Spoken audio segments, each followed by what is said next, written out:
بھائی یہ سوال کئی لوگوں نے کیا ہے، بار بار لوگ سوال کر رہے ہیں کہ بھائی اگر کیمرے والا موبائل ہے اور اس کو جیب میں رکھ کر کے نماز پڑھیں گے نماز نہیں ہوگی.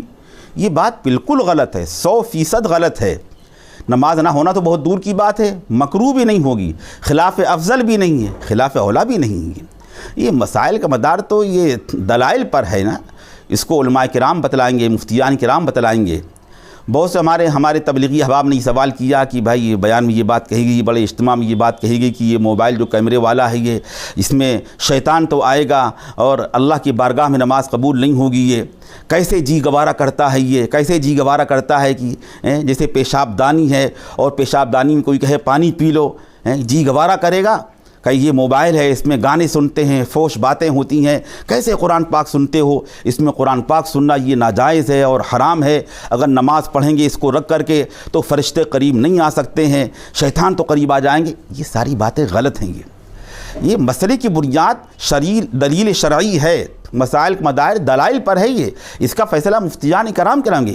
مفتیان کرام نے اس کا فیصلہ جو کیا وہ یہی ہے کہ بغیر کسی کراہت کے نماز ہو جاتی ہے. اور یہ سب عقلی باتیں ہیں کہ اگر یہی بات ہے تو اور اس کو ذرا آگے بڑھائیے. یہ تبلیغی جو اجتماعات ہوتے ہیں، ان اجتماعات میں کیا جو مائک آتے ہیں، لاؤڈ اسپیکر جو آتے ہیں، یہ جو آلات آتے ہیں، کیا 2 دن پہلے کسی اس میں کوئی غلط کام میں استعمال نہیں ہو رہے تھے؟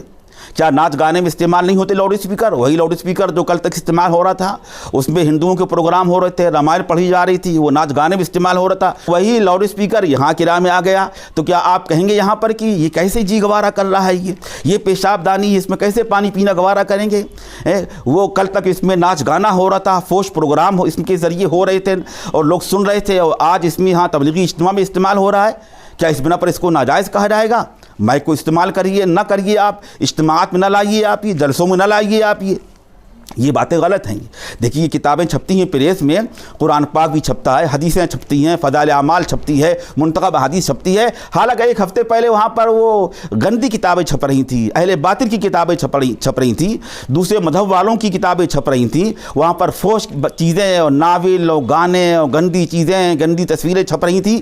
اور وہیں پر 1 ہفتے بعد قرآن پاک چھپ رہا ہے، منتخب حدیث چھپ رہی ہے. تو کیا آپ یہاں پر کہیں گے آپ کہ ارے بھائی کیا سب یہ کہ وہاں پر اس سے پہلے یہ ہو رہا تھا، جیسے پیشاب دانی میں کیسے جی گوارا کر رہا ہے کہ کبھی پیشاب تھا اس میں اب پانی پئیں گے آپ؟ یہ دیکھیے مسئلے کی بنیاد یہ عقلی مثالیں نہیں ہوا کرتی ہیں.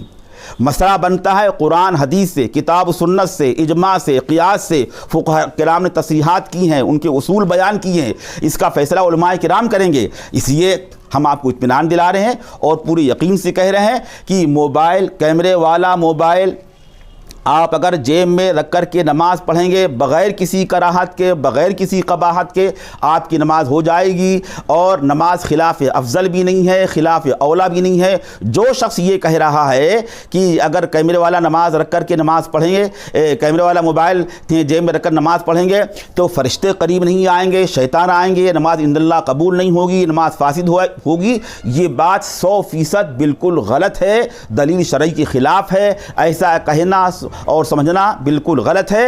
اور اس میں اور بھی گناہ ہے. یہ خام خواہ بحث کا دروازہ کھول دیا اور دوسروں سے بدگمانی پیدا ہو جائے گی. جن کا منصب ہے وہی حضرات یہ مسائل بیان کریں گے.